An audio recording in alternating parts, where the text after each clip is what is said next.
Good morning, Rob. How are you doing? Hi, Pam. I'm good. How are you? Great. I'm having a bad hair day. Aside from that, it's all good. It's good from where I'm sat. So. Yeah. You're so far away, though. You're in Honduras. Well, welcome, everybody. We're so happy you're here. As always, please join in and let us know where you are from and your name. And, perhaps just, as we go through this episode 19 today, it's all Wow.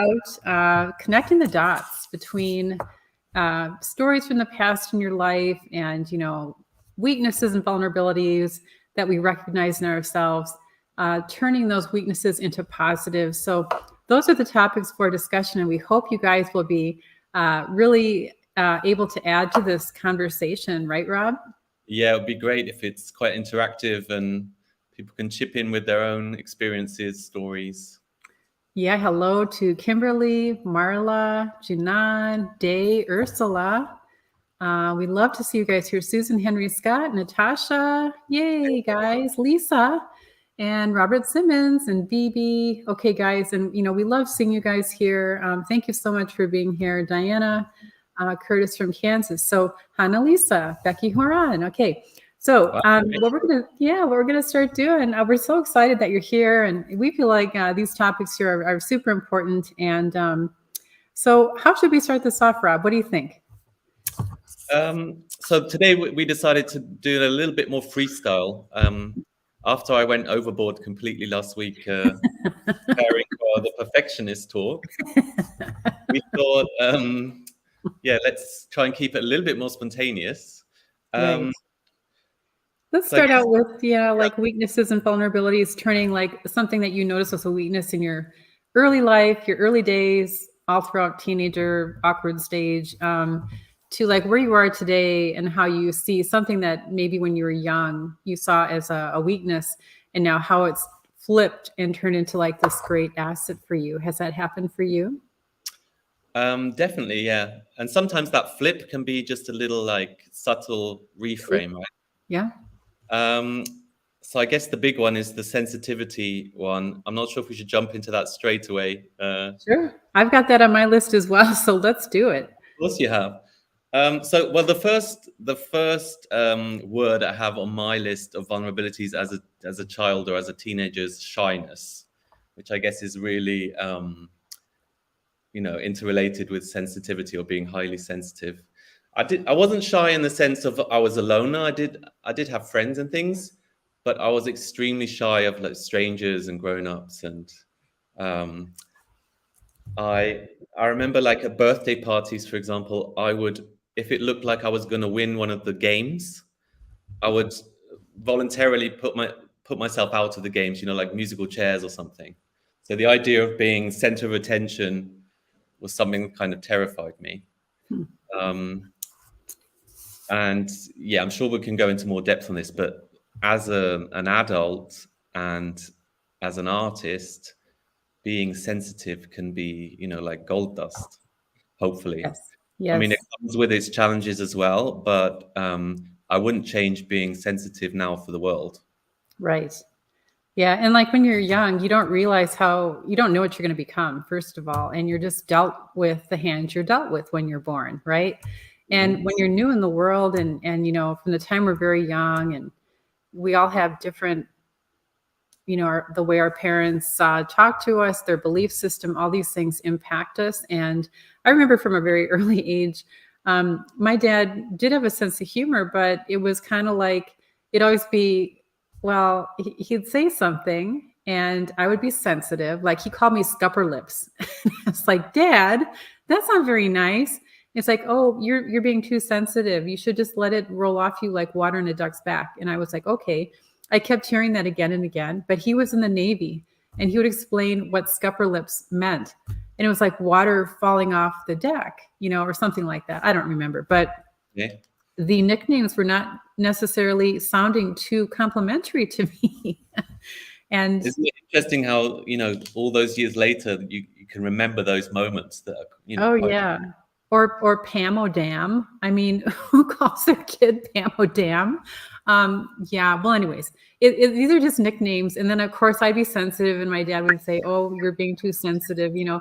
And I didn't understand that. I mean, I understood the comment, but no matter how hard I tried, I couldn't become unsensitive.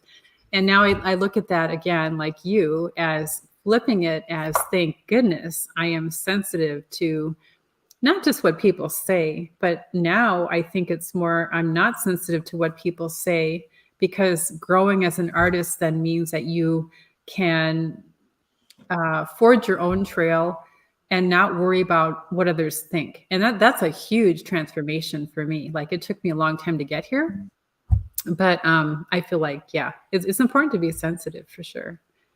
Yeah. The art making, it's a funny one, because on the one hand, you know, if you are shy or sensitive, you can make your own little secret world, private world, and just do your art. But then there's obviously the showing to the outside world. And in a way, that's, you know, the complete opposite of being shy. You are completely the center of attention if you have a solo show, or I guess it's not quite as extreme as being an actor on stage, but, you know, your works, you know, everyone's looking at your work, which is vulnerable as well. So It's like, isn't it like being naked? Like, don't you look at yeah. sharing your work, especially the more attached you are to it, the more you feel like it's really you. Especially like you're doing figures, and you know, you're so attached to figures, and don't you feel like people are just in a way looking at your soul? It's like you're naked. You're Yeah, but on some level, I must want it as well. That's the interesting thing.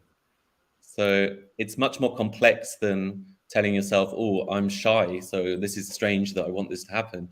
There must be some part of me that does want that to happen. It's so interesting as well. You say you're an introvert because, you know, you put yourself out there in the public domain so much. Here's two people now, you and me, saying, you know, we're quite shy. We've been shy our whole lives, and yet we're currently live on YouTube. You know, it doesn't really make sense. Or you well, have to yeah. lean right into it the opposite way to kind of make any progress, maybe. I love what Ursula is saying. Are there artists who are not sensitive? Very true. Yeah. Ursula, that is a great, you know, comment. And I feel like, you know, the more sensitive you are, the more of an asset it is. And the reason for that is because as we're painting, you know, we have so many choices to make. If you're not sensitive, those subtleties are going to be lost. I think and I've been told this before, is that where sensitivity comes into play, I think most, for me anyways, is in those final touches. That's where the smallest little tweak, and when I've done critiques of other people's art, they're like, "Whoa, I can't believe that little change you just made in my painting. How much I like it better." And I guess that's because I do tend to be, yeah, it's kind of when that whole less is more thing pops in, is what's the smallest thing you can do to make the biggest impact. But that takes a lot of sensitivity to recognize what that small thing is, right? Because there's so many choices again. Hmm. I mean, if I think back to what you were just saying about your father, and, you know, he maybe hurt your feelings a bit by saying one or two words. I guess that's a weakness that you were hurt in that moment. But if you do flip that, for example, I would say you as a teacher, one of the main factors of your success is just how sensitive you are talking with people. If you're doing a critique, you feel very safe in your hands. You know, you're not going to say something insensitive. And that's helped, you know, hundreds of people. So, of course, just flip it slightly, and it's a big strength of yours. Well, thanks. And I do think you're right. If I hadn't felt kind of in a way attacked by all these comments coming in, and like, sure, I felt hurt, you know, especially when I was a young kid and I didn't understand it. But now I do think the struggles in life that we have, and we all have them, and they fall into these buckets. So, you know, name calling or insults or, hey, you could have done better, all these things.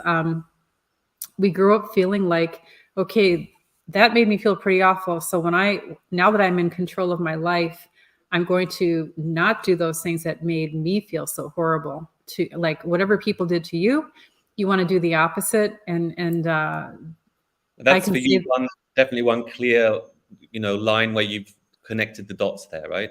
I Between think so. Yeah, you're right. And connecting the dots, it's not just in our artwork, but yeah, I do think that another another thing that I think was a real negative for me that had really bad consequences was again going back to that perfectionism.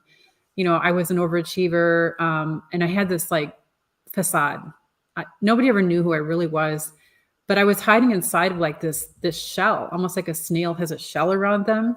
Mhm. And plus, my heritage is Japanese, so I think that, not to be judgmental or anything, but I do feel like it's hard to let how you feel out. Oftentimes in that culture, you don't let yourself share how you're feeling. And because my mother was Japanese, you could never tell, like, her feelings were, I never saw her cry her entire life. Mhm.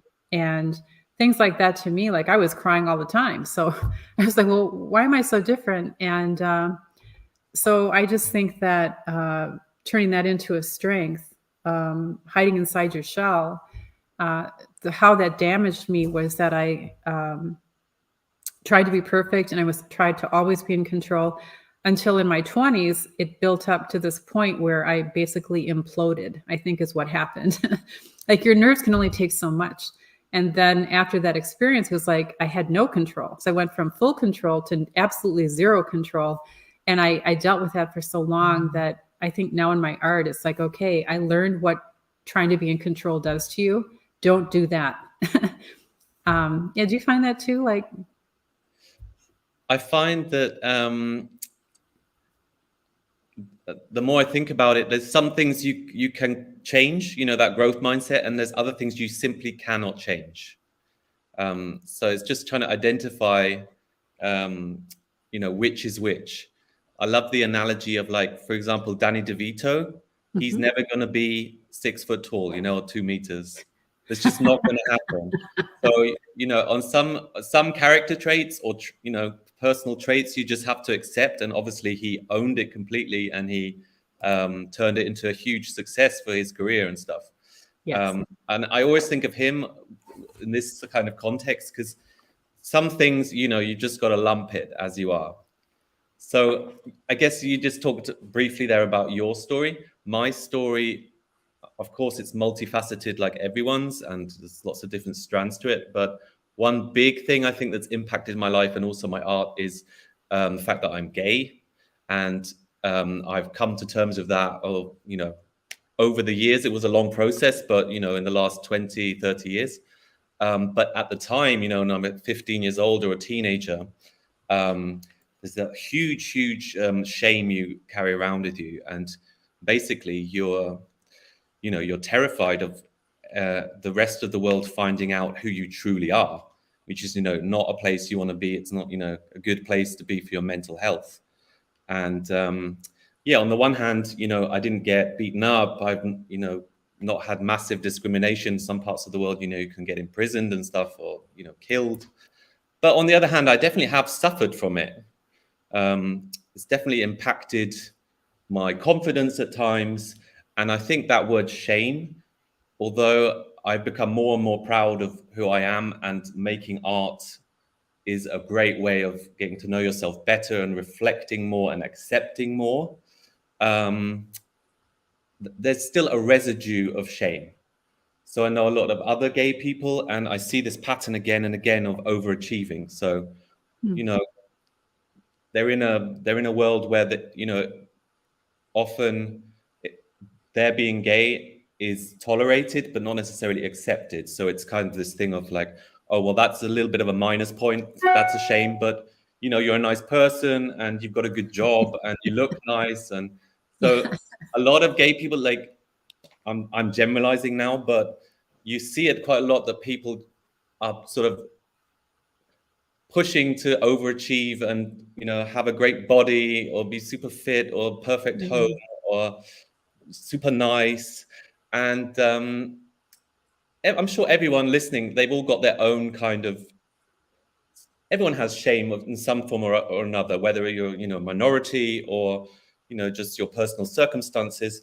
And it's kind of for everyone, I think, trying to break with this connecting the dots. First of all, trying to identify what it is, Yeah. and then trying to move those dots to your authentic self, despite all that kind of shame, whether it's lots of shame or not as much.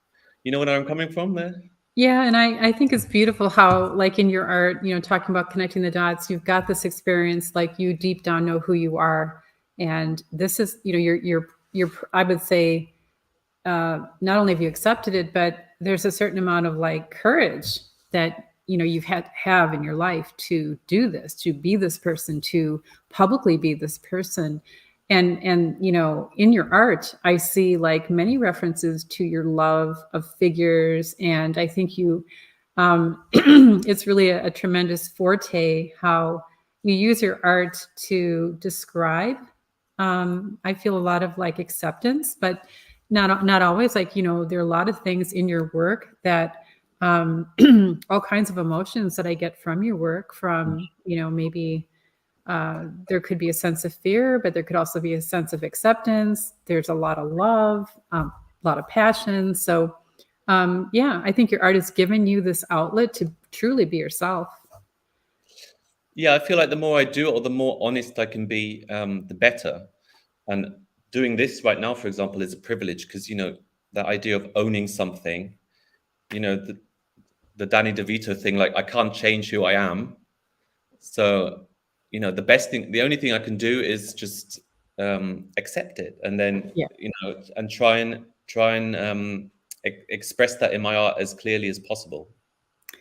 Yeah. And your mention of being shy, and I think back to when I was really young, and I mean, I'm not sure if shy is the word, or like what I now know is that I was very introverted.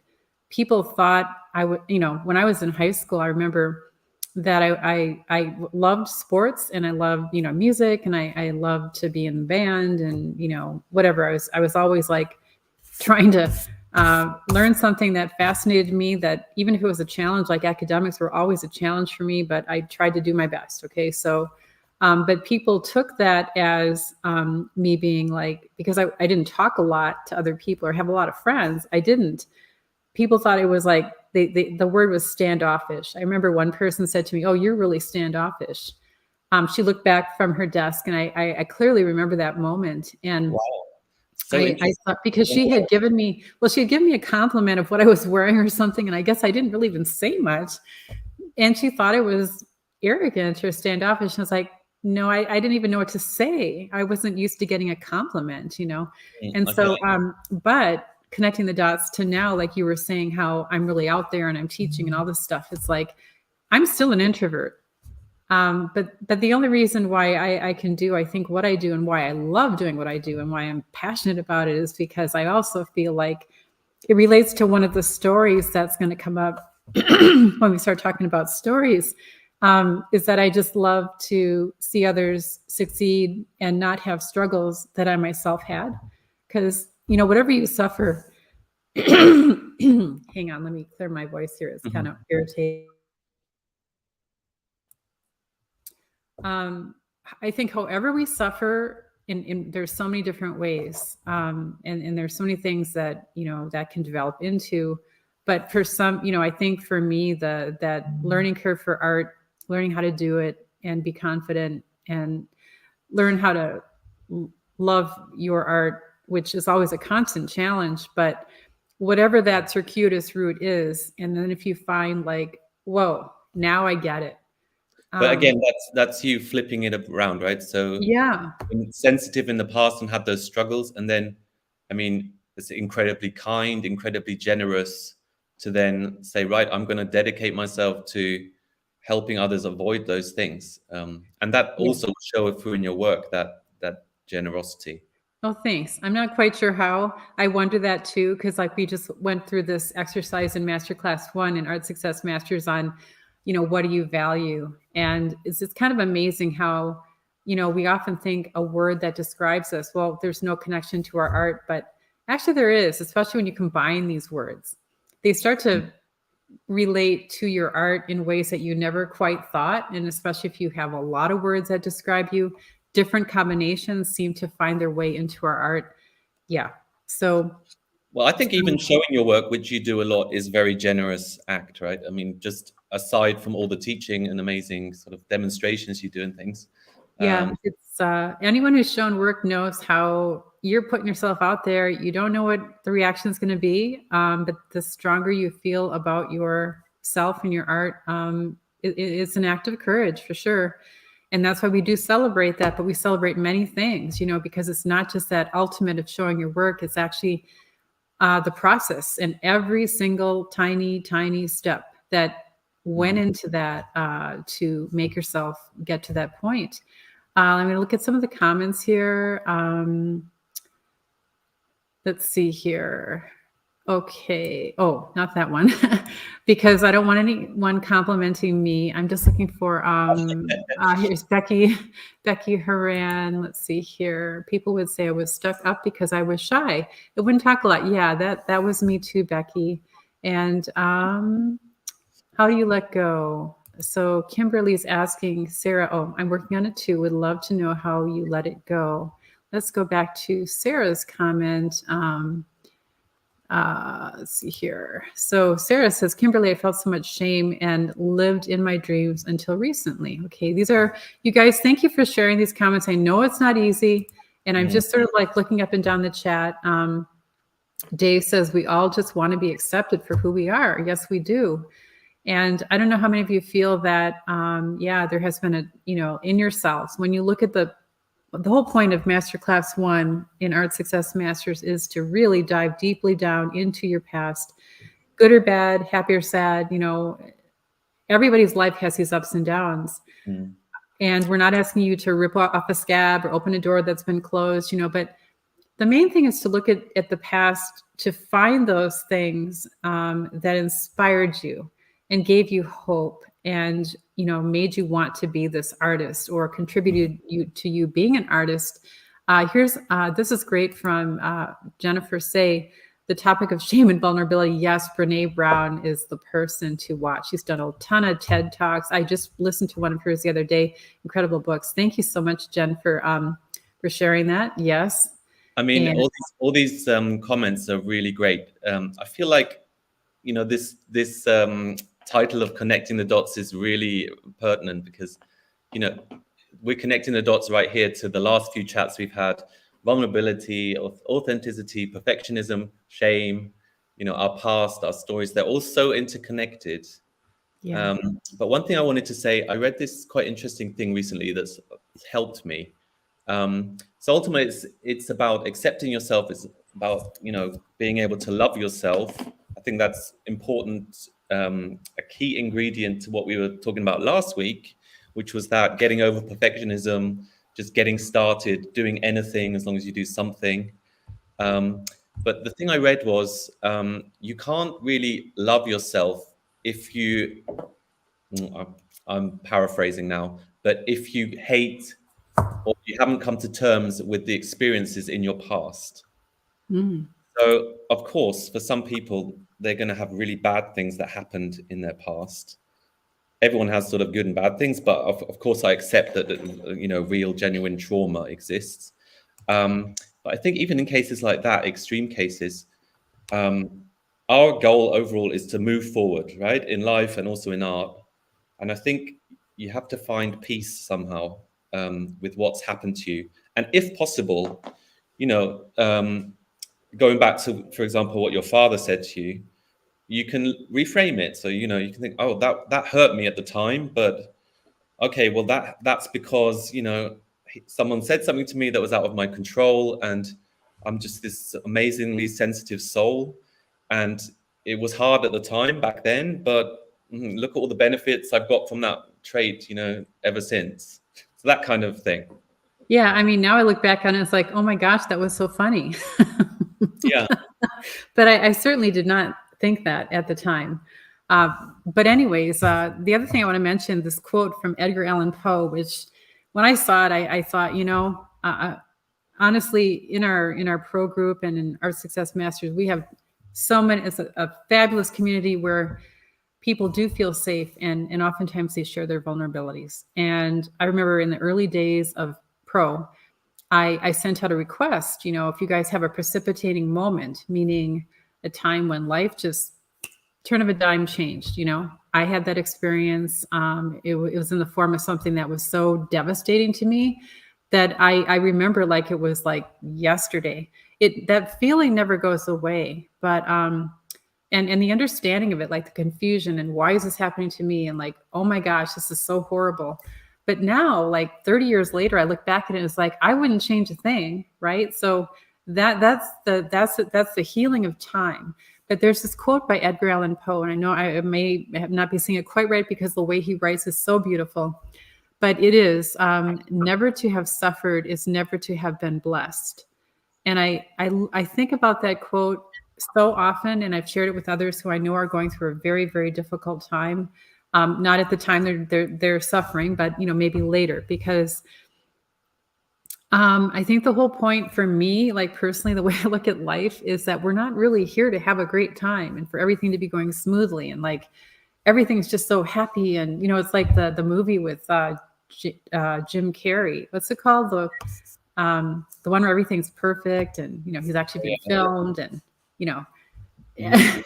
anyways, yeah. Well, anyways, that is not reality. I think reality for all of us is that no, life deals with some very fierce and difficult blows, but if you can survive them, you will come out stronger. So definitely, yeah. Yeah. Should we move into our stories, Rob? Like stories that we remember that really we can see them now, like how valuable they are or were in our art today. Do you have a story that you can share? So I guess key to my story was that shame I was talking about before. So thinking back to my childhood, I also happened to speak to my sister this afternoon on the phone. And so I said, just for fun, like think of like an adjective that describes, your brother when he was like, a child, a teenager. And she came up with unusual, which kind of surprised me. And I don't think I really saw myself as a misfit or an oddbod at the time, but I guess looking back, I probably was a bit. And so one thing that I thought of, I used to spend every Saturday for years rearranging my bedroom at home, which is kind of an unusual thing to do for sort of a 12-year-old boy. I had quite a big room, but it doubled up as the guest room. And I remember being so annoyed that certain things I couldn't change about the room. So because it was a guest room, I had 2 single beds, which I really hated because they took up so much room and it was just me. So I only need 1 bed. And the room also had a fireplace in it, which I was kind of annoyed about that I couldn't like move it.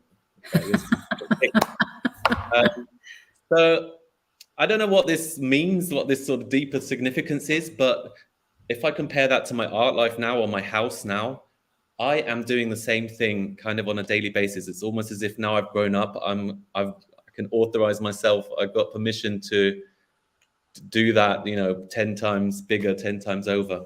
And I guess it's a kind of curiosity and restlessness. And I definitely think I'm a very, very visual person. And I guess I just get bored quite easily, quite quickly with things being the same. But my house now, it's like a playground, I don't have to like answer to my parents. I can just do whatever I want. And even a blank canvas is kind of like, okay, let's change this up. Let's do something completely new. So yeah. At the time, I guess, in the context of being a 12-year-old boy, everyone around me probably was saying, it's quite odd. But I feel like I've come to, not just made peace with it. I've kind of turned it into a strength. Cool. So I do have a story as well. I think back to my earliest person that I looked up to, I think that person sparked the idea of art, and it came from such an early age. And it's like it didn't really even dawn on me until more recently when I started to do this personal work again that we're doing in Masterclass 1. But I had an uncle, Uncle Bob, who's an architect, and whenever we'd go to his house, I was really like, oh my God. I remember staring at a watercolor he had on his wall, and it was a portrait of a woman. It's so beautifully done. And I just remember always like the minute I'd walk in that door, I'd want to look at that portrait, and it was just beautiful. But he also was like, he was an architect. So he built his own cottage, and the cottage was like this dreamland for a child. It had 7 bedrooms. 2 of them were master bedrooms. The other 5 were for the kids. And they all had bunk beds, and each one was kind of identical, but opened up onto this balcony that overlooked the woods, which led down to the lake. And in Wisconsin, in Waupaca, there were like 21 lakes that were all connected. So it's called the 21 chain of lakes. Sounds But beautiful.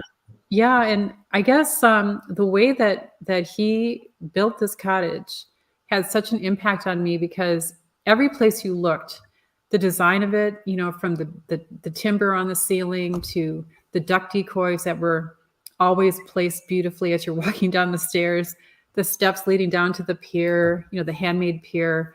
Everything about it to me was like beautiful, high craftsmanship, and it inspired me. And even though like my dad and my other uncles and my mom was creative, but again, being Japanese, I think it was like expressed through her pattern making and her design. She was very fashionable, and but creating art per se was not anything that was really encouraged. But my uncle was the one who truly inspired me, and to this day, I just, that memory of being surrounded by this wonderful design, but also in a very playful atmosphere of being able to swim every day and canoe and look at the little creatures in the water, the snails and seaweed and everything else. Yeah, just very happy memory of my childhood. It's gorgeous. Yeah, beautiful. Yeah. So how about any other memories aside from rearranging a room nonstop? I have a few more things to say, or a few more stories, but just to also say to people listening, if you have sort of an interesting story relates to what we're talking about, to tell us, even if it's like a bit of a longer Yeah. comment, that would be fun to hear anyone else's stories. Maybe before next story, just a thought I had, just at a young age, you're so kind of fragile in a way and malleable, right? Like I was just thinking how adults can be such amazing role models, or like the opposite, right? So your uncle in this house and everything, but also when you're 12 or 15 or even 18, even one person saying one thing to you can either make your dream or shatter it, right? So if someone says, Yes. "Oh, you're really good at that," or in just a few words, that's almost a precipitating event in itself, just a sort of insensitive comment. Yeah. So anyway, that was just a little thought I had. If I could just say one thing, because that actually brings up another thing, which really was the turning point of why I pursued biochemistry. Coming back to this very same uncle who I so admired. He was I don't want to say idol. I didn't idolize him, but I certainly was inspired by him. So I was a high school senior, and we had my aunt and Uncle Bob over for dinner. And I remember him showing me this newspaper article, and I thought, I'm ready to go into college. What should I do? And I thought, oh, I'll be an architect like my uncle, because, I really admire him. He hands me this newspaper article that says, women do not make good architects. and that just like completely flattened me out. Like, oh my gosh, I guess I won't do that, So that was one of many things coming from the adults on what you should or should not do. But it really flattened me, because and I remember that to this day. Yeah. And unfortunately, things like that, I think even if you kind of say to yourself every day, like, that's completely wrong, unfortunately, sometimes those things stick around in your subconscious, Well, I believed it. You It's see, got to work, yeah. don't you think when you're 19, 18, there's a lot of the naivety. You don't have the self-belief. You trust what adults tell you, because we're brought up to believe what adults tell you is true. And it's only later in life that we realize we really have to think for ourselves. And I think I was trained my entire life to never think about what I wanted. Like what I wanted, what's that? I still find that, what do I want? I never even gave that any thought. Did you? I mean, that's kind of an odd thing, isn't it? Well, I definitely remember moments where people expected that I already knew exactly what I was going to do, but I had no idea, which is, I think, understandable. That you can, if you're lucky or if you work on it, you can develop this armor as you get older, right? Making art, I think, is a great way to do that. Yeah. But I guess what you're saying as well ties in with this idea of accepting your past and your story as that joining the dots of life. I think you need to come to peace with it, but that also means like look back on your former self with kindness and compassion, right? Yes. Not Yes. easy being a teenager, and just No. all of us. I'm sure everyone listening.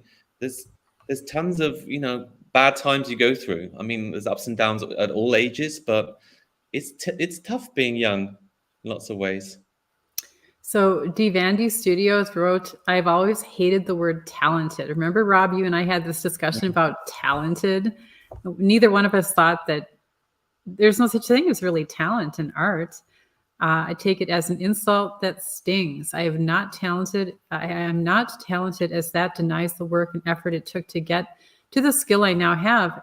Absolutely. Like, how can you call one person talented in art and another person not talented? The only difference really is one showed up and one didn't. Yeah, There's no, you can have all the talent in the world, talent again. Sure, you're born with some gifts, but if you don't even show up in your studio, that word is meaningless. So it's such a widespread belief, right, that you need to yeah, have talent. So I went to this barbecue yesterday, and I was sat next to this physicist who, when I hear the word physicist, I think I'm going to embarrass myself talking to him. And then we were talking about art, and he said this classic thing of, oh, well, I can't draw anything, I can't even draw a stick man. yeah. And so I was talking to him, and it's crazy that someone that obviously learned and clever has that attitude that, it's so black and white. No, no, that's something I can't do. Yeah.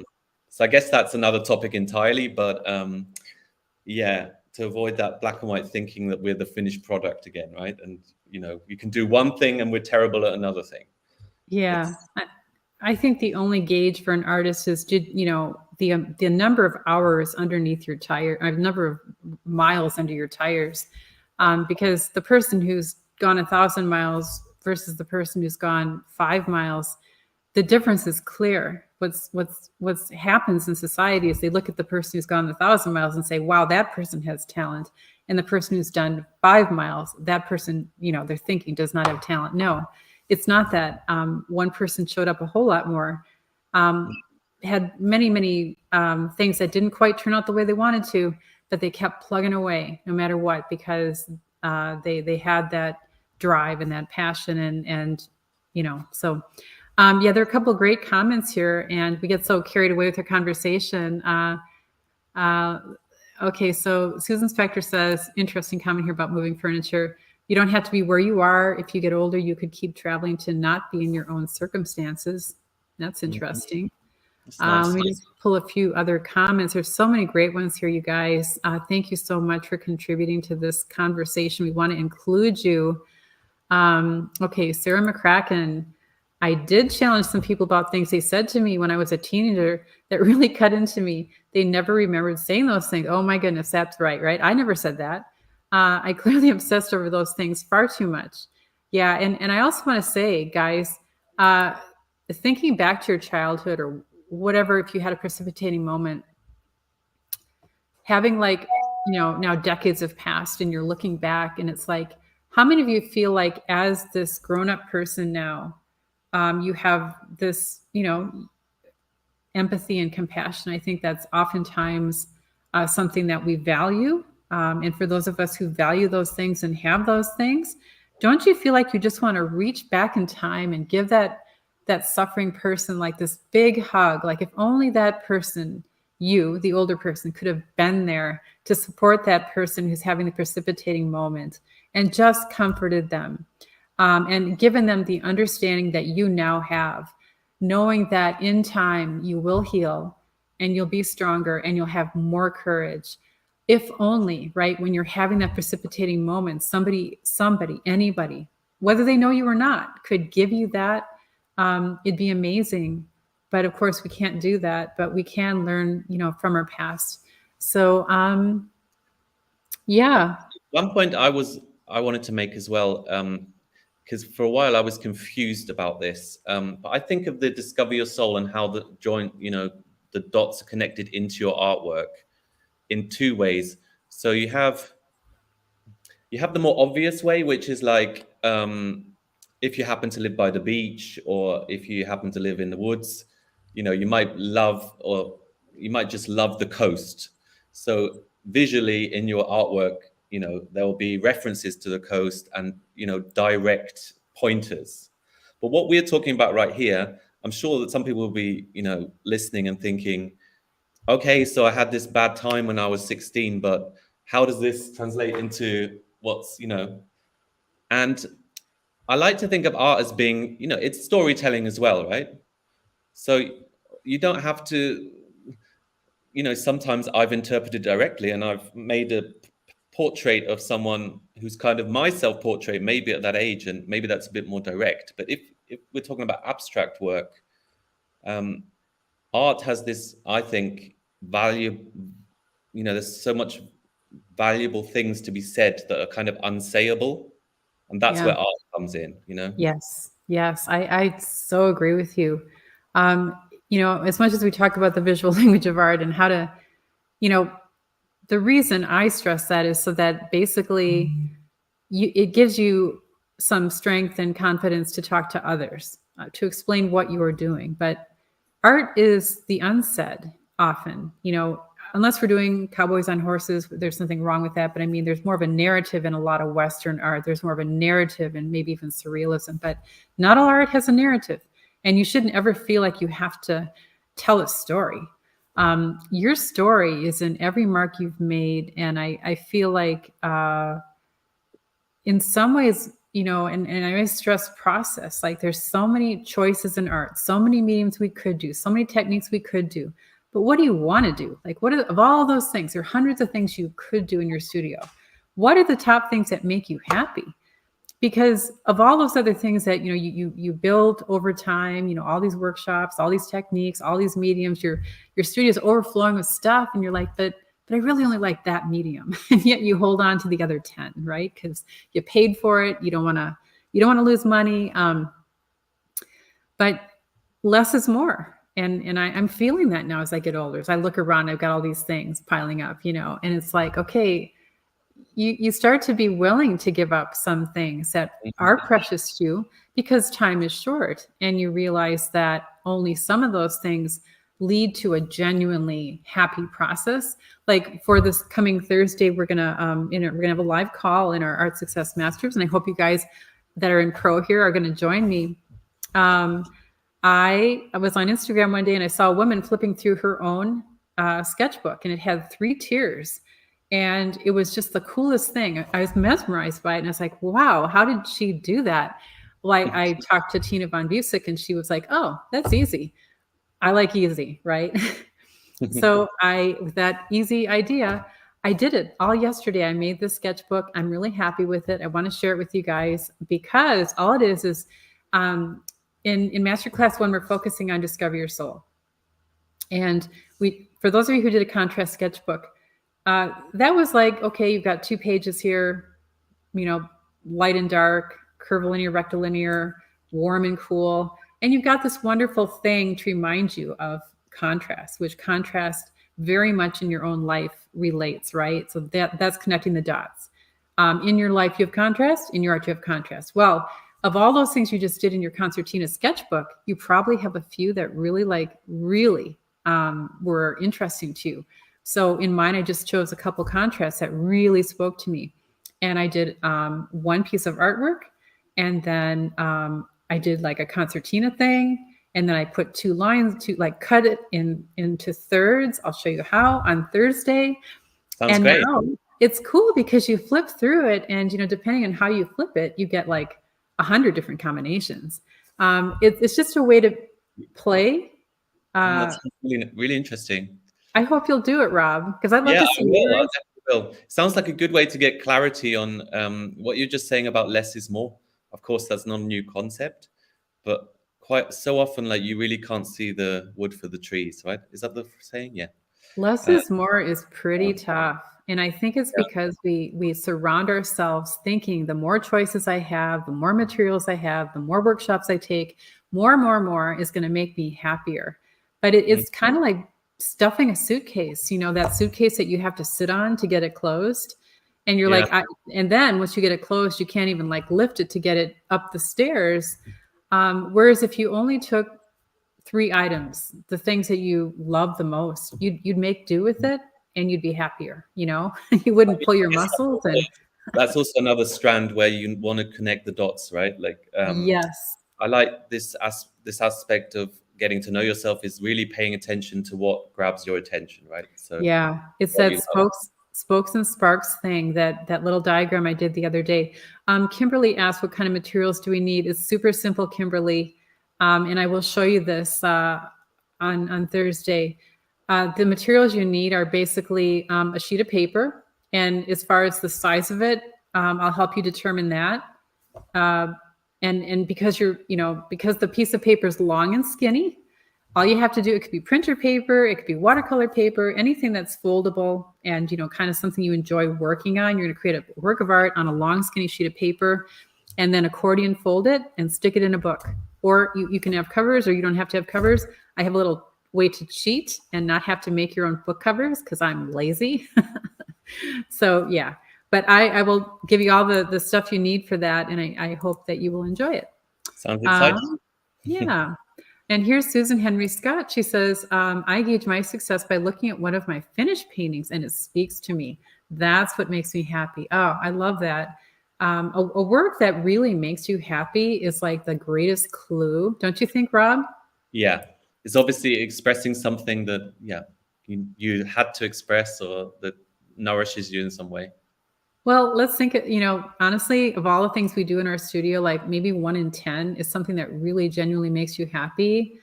I mean, it could even be like a play stage. It doesn't even have to be finished. Like I have these 3 panels on my wall and I keep staring at it and it's like, I don't know. There's so much in there that makes me happy just the way it is. So I'm giving myself plenty of time to like let that sink in and identify why it is that it makes me happy. It's not, Mm. finished to the degree that I normally would finish them. But at the same time, what if they are finished? Right? Yeah. Do you feel that way? Like, yeah. I had this quite interesting thing where I've seen a pattern emerge where the paintings that don't sell, they become my favorite paintings. 'Cause number one, I get to keep them, and I'm like they're like my sort of vulnerable babies, So nobody else really wanted them, or maybe not nobody else, but they didn't sell. But Yes. they still like they're a snapshot of me, my past me, Yes. and it's in a weird way it almost makes me happier than the Yeah. ones that go off into the world. Yeah, that's a good point. We never know what other people are going to like. It's a very hit or miss thing. And, I do believe there's one person out there who will love something we've done.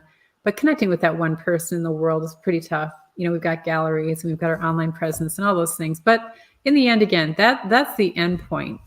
If you just like find your joy in the process itself, whether a painting, is, yeah, you want to get it done just so you can kind of move it out of your line of sight and keep producing. You don't want it to hold you back so that you're only working on this one painting the entire year, I think. But basically, it's the process that gives us all this happiness and fulfillment, right? I mean, for you, is that true?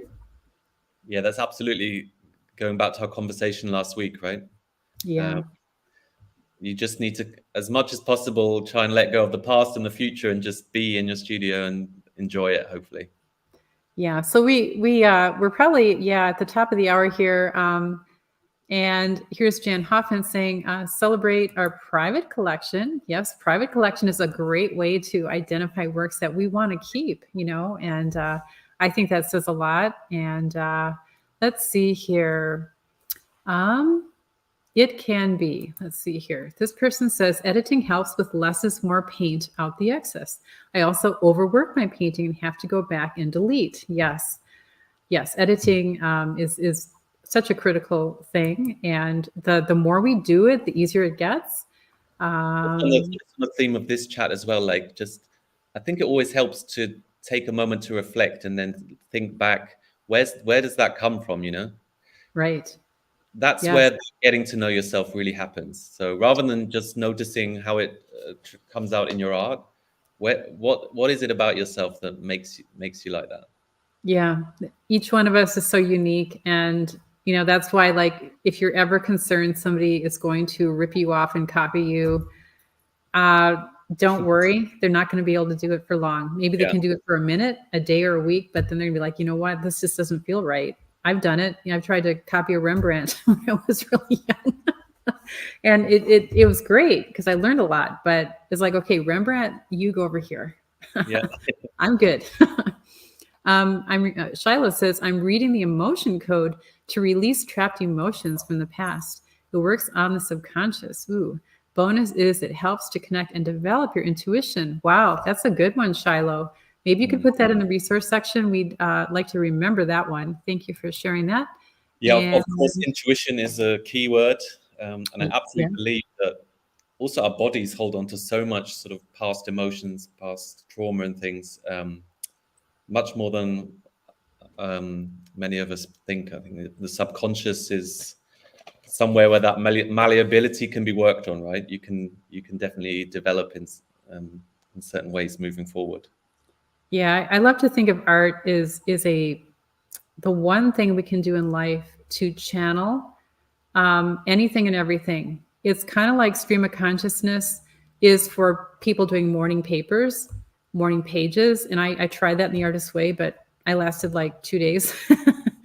But with art, that stream of consciousness, that automatic painting or drawing, that's when you're truly, there are no expectations and you're freest and loosest. And next Monday, right, Rob, you and I are going to do a little painting together. Yes.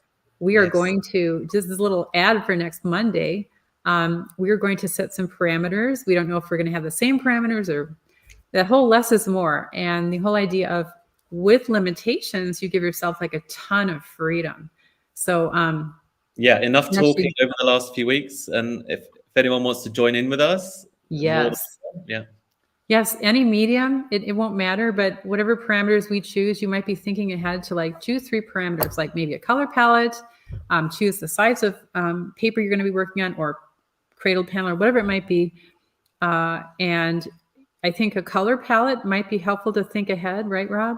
Mm-hmm. We might just do black and white to keep things simple.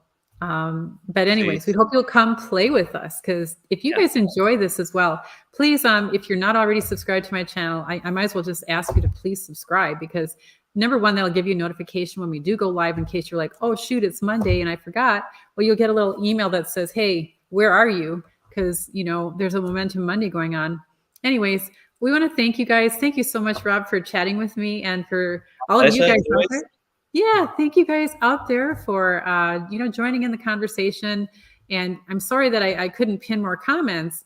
It's hard to talk and watch all these wonderful comments. But I will tell you that this video lives forever under the live tab. So even if you want to review the chat, and I certainly want to review it and see all the comments I missed while I was gabbing away, it's always there. The chat will be there. It doesn't show up for 24 hours, 24 hours from now. But when you go back, you can listen to this again. I hope you'll listen while you're painting, listen to any of these Momentum Mondays, because there's always chatter and back and forth. So thank you guys for joining us, and we hope to see you next Monday. Thank you, Rob. My pleasure. Thanks very much. Happy week, everyone. Thanks, guys. Bye, everybody. Okay, bye.